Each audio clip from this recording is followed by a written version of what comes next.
Pregame.com.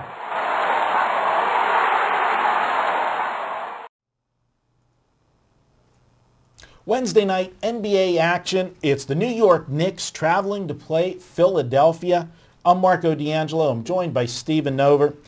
Stephen, right now we've got two teams that appear to be heading in opposite directions. You know, Philadelphia is not playing well at the moment, and the Knicks all of a sudden have won 3 in a row. Break up the Knicks, and ironically, it's the day the winning streak started, the day the coach resigned, you know, and you see this happen so often where, you get that initial spark because of the coach, and I think that, all of the tension that was there, spotlight between Carmelo and the coach, and things not coinciding with insanity the way they were playing before Carmelo came back, there's two sides of the story. Yeah, it is a fact.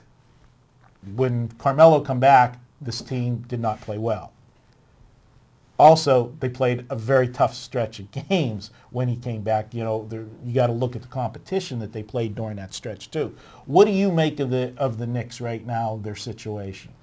Well, they didn't like to play for D'Antonio. I mean, Carmelo gets all the blame for that, and he was the guy driving the bus off the cliff for D'Antonio. But that bus had other Knicks on it. It wasn't just him. So I think they really wanted to make a statement. They wanted him out of there. They didn't like his pick and roll style, and now they've got Mike Woodson, and they've gone 3-0, and they've won their games by an average of over 23 points. Now, who have they beaten in these 3 games? The Pacers twice, once at Indiana. I think that's impressive. They blew out Portland.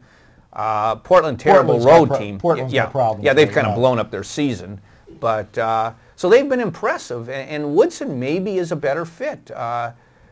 He's tougher than D'Antonio, coming from that Bobby Knight tree, and he's not afraid to sit Carmelo in key instances and down the stretch. And the whole key here in trying to handicap this game, Marco, is we know the 76ers pattern. Can't beat the elite teams, but feast on the really bad teams. I have them at home 15-4 against the spread, when laying 6 or more at home, 17-2 straight up. Now the question here is, how good are the Knicks? Are they better than 500 team, or are they just a 500 team? Right now they're trying to hang on to catch that 8th spot in the East, which isn't that impressive. So that's what we really have to decipher in this handicap. Well, here's the thing. Right now, and we always talk about, ebb and flow of a season, public perception. At the beginning of the season, I thought public perception was very high on Philadelphia because they were playing great basketball. But the fact was they had a cupcake of a schedule to start the season. Yeah. Now, in their last 16 games, they're 5-11 straight up. But if you look at some of the teams they've played in this stretch, they played Orlando, Dallas, Oklahoma City, Chicago twice, Indiana, and Miami. All of those teams are going to be in the playoffs, or right now, as of today, are playoff teams. That was a tough stretch.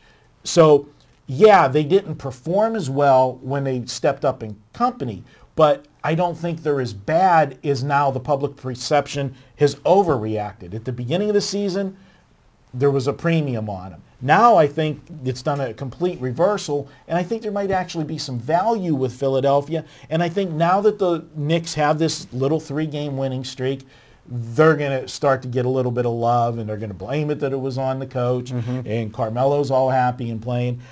I've got to lean to Philadelphia here. We're projecting the line. You set the number at 7. I set it at 6, so we're going to split the difference and project a 6.5-point spread here. I've got Philly winning the game by 9. Yeah, I could see it.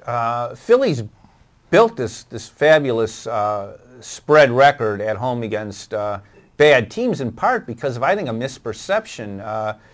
The marketplace really doesn't like to lay big points with the 76ers because they're not a sexy team. They don't have the superstar. Probably their best all-around player is Iguodala. I don't think he's that good. He's not having a good season. What they have, Philly, is they're well coached. They have 3 really strong reserves. They are a precision team. Nobody takes better care of the ball than the 76ers. They play outstanding defense. I think they're number one statistically defensively. I think they're number one or pretty close to it as far as turnovers per assists. And they have the kind of these esoteric type of stat categories that they're very good in. They just are not an elite team, so they have trouble with those teams. But they do crush the bad teams, and they don't usually have to lay that high of a tariff because of this perception with them not being a glamorous team. Again, we have to figure out how good are the Knicks. Linsanity, that's over. He was at his best playing for D'Antonio in that pick and roll style where the point guard was tailor-made. That's his game. I think he's going to have trouble. He may not even be starting 2 weeks from now. It wouldn't shock me. And the Knicks, I think, are overrated because of the superstar factor. Anthony and Stoudemire are considered superstars. Whether they play like them, whether they win like superstars is another story. Well, go back to Linsanity for a second. We did a video a couple weeks ago when I brought out a point that when he starts facing teams for the second time, too, they're going to have game film, see him, and know his tendencies and so forth. This is a quick revenge game. They played on March 11th. Philadelphia did go into New York and beat New York 106-94.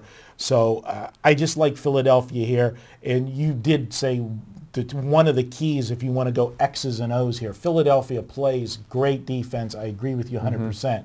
The Knicks play no defense. Yeah. They're, Carmelo just wants to score, and and since Carmelo's come back to the lineup, I don't care if it's the difference of talent or whatever. One thing has definitely changed.